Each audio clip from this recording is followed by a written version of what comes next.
Welcome to this explainer.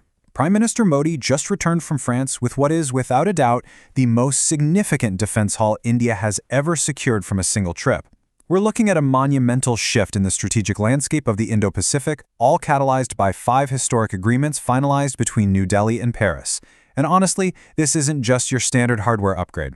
We're talking about 26 naval fighter jets, 114 jets for the Air Force, 3 hunter-killer submarines, a massive new nuclear reactor partnership, and, this is the real twist, an incredible reversal where India actually offered to export its own weapons to Europe. Today, we're going to break down exactly what's in this unprecedented haul, the lethal new capabilities it unlocks, and why it's got the entire region on high alert. To really wrap our heads around the magnitude of this shift, just consider this staggering number, 3.25 lakh crore rupees.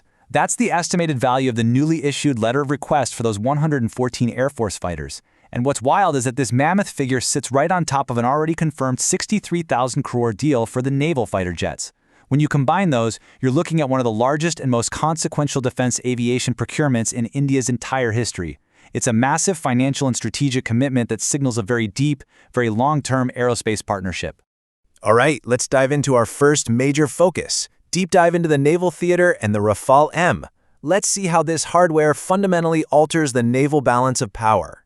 Meet the Dassault Rafale-M. This thing is a carrier-borne, combat-ready maritime beast, capable of hitting speeds of Mach 1.8 and operating at a 50,000-foot service ceiling. It's specifically designed to replace the Indian Navy's aging fleet of mid-29K aircraft. India recently inked an intergovernmental agreement for 26 of these jets. That's 22 single-seaters and 4 twin-seat trainers. These jets are destined to operate right off India's 2 aircraft carriers. Once they're fully integrated, they're going to transform the INS Vikrant and INS Vikramaditya into some of the most dangerous, power-projecting ships in the entire Indian Ocean. Now, you might be wondering, why did the Indian Navy choose the Rafale-M over its main competitor, Boeing's FA-18 Super Hornet? I mean, both went through really rigorous carrier trials. Well, the crucial factor in why the Rafale won out comes down to stealth and sensors, specifically the Infrared Search and Track System, or IRST. You see, the Rafale-M features a built-in, fully integrated IRST system. This passive sensor lets the jet track targets using their heat signatures without emitting any radar waves, which means it stays completely stealthy. The FA-18, on the other hand, had to rely on this bulky, external pod attached to a fuel tank. Evaluators noted that this setup actually reduced weapons capacity, increased drag, and frankly presented a bit of a vulnerability in combat. But what's absolutely crucial here is the sheer firepower and situational awareness this jet brings to the table. The Rafale is equipped with the highly advanced Daly's ACE radar and the Spectra electronic warfare suite, which heavily maximizes its survivability. But the arsenal? That's where it gets terrifyingly lethal. It'll be armed with Meteor beyond visual range air-to-air missiles that boast ranges of well over 100 kilometers, plus it's getting SCALP-G long-range ground strike cruise missiles capable of hitting targets over 500 kilometers away. Basically, this means the Indian Navy can exercise absolute control over the seas, striking targets deep inland or way across the ocean, all while staying totally out of the enemy's retaliatory range. Of course, introducing a brand new jet to an existing ship is never just plug and play. Getting this advanced jet onto the indigenous aircraft carrier INS Vikrant presented a really fascinating engineering puzzle. So the Rafale-M has a wingspan of 10.9 meters, right? But the Vikrant's aircraft elevators are only about 10.5 meters wide. The Navy's ingenious solution? They came up with a rapid, well-drilled multi-step process to simply remove the jet's wing pylons before it's transferred onto the elevator. It sounds complex, but it's a workaround designed to be executed in minutes, making sure they can maintain the high tempo of flight deck operations without having to pay for a billion-dollar carrier refit. And optimizing the Rafale for the Vikrant's flight deck required yet another technical adaptation. Because the INS Vikrant uses a stow bar system, that's short takeoff but arrested recovery, which relies on a ski jump rather than the flat deck catapult systems used by the French and US navies, the jet actually needed some specific calibrations. The Rafale-M has a maximum takeoff weight of 24.5 tons, so its landing gear, flight control systems, and thrust parameters had to be finely tuned just to handle the unique physics and extreme stresses of launching off that ramp and slamming into those arrestor wires when it lands. All right, moving on to our next section, the undersea fleet and the Air Force megadeal. Because the maritime surface fleet is really only one piece of this massive strategic puzzle. Just as crucial to controlling the oceans is the realm below the waves. Running parallel to these fighter jet acquisitions is a 33,500 crore deal for 3 additional Scorpene-class hunter-killer submarines, not to mention a highly strategic nuclear reactor partnership forged between the two nations.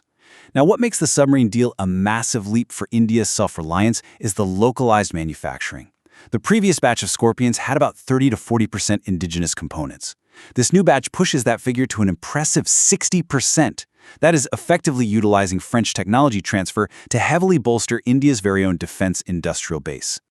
Meanwhile, as the Navy rapidly expands, the Indian Air Force has been grappling with a pretty critical structural danger of its own.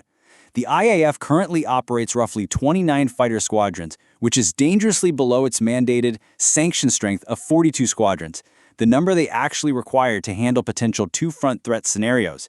With older Soviet-era MiG fleets being retired, this gap was widening fast, leaving India's airspace increasingly exposed. That's exactly where the multi-billion-dollar multi-role fighter aircraft, or MRFA deal, comes in to decisively solve that vulnerability. India issued a letter of request for 114 Rafales, but the structure of this deal is what's truly historic. Get this, only 22 jets will be delivered directly from France in a ready-to-fly condition.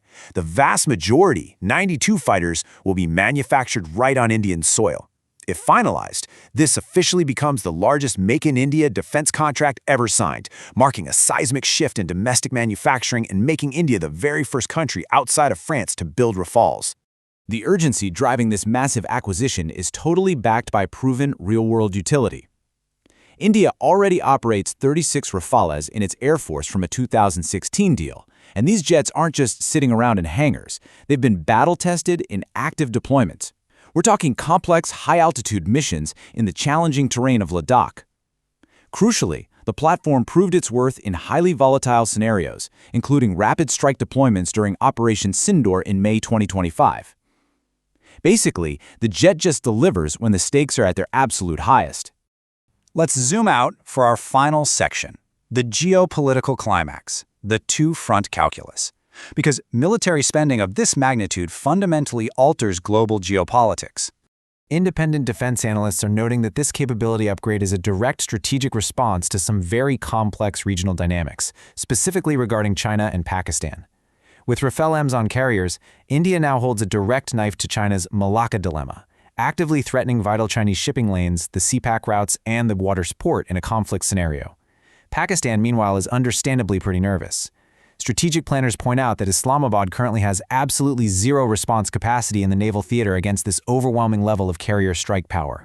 And we really have to understand that these multi-billion-dollar deals are the engine of a much larger diplomatic vehicle called the Horizon 2047 Roadmap. It's this massive 25-year bilateral commitment spanning sovereign defense manufacturing, Indo-Pacific stability, and technological innovation. But here is the reversal absolutely nobody expected. During these negotiations, India offered France its indigenous Pinaka multi-barrel rocket launcher systems. That completely flips the script. It positions India not just as a buyer, but actually stepping up as a sophisticated arms exporter to Europe. So let's look at how all this builds a unified, terrifyingly efficient force structure. By the year 2030, India will operate a total of 62 Rafales across its Air Force and Navy. Having that commonality creates unparalleled logistical efficiency for training, maintenance, and spare parts. But the long-term projection is even more staggering. Current trajectories suggest that by 2035, with those 114 domestic jets coming online, India could operate upwards of 150 Rafales. That means they would actually operate more of these advanced jets than France itself. So I want to leave you with this final thought to consider today. Given the unprecedented scale, the technological leap, the localized manufacturing, and the sheer lethality of these French acquisitions, is this military buildup fast enough to counter a restless China and Pakistan? Or is India still playing catch-up? Let us know what you think down in the comments, and I'll catch you in the next explainer.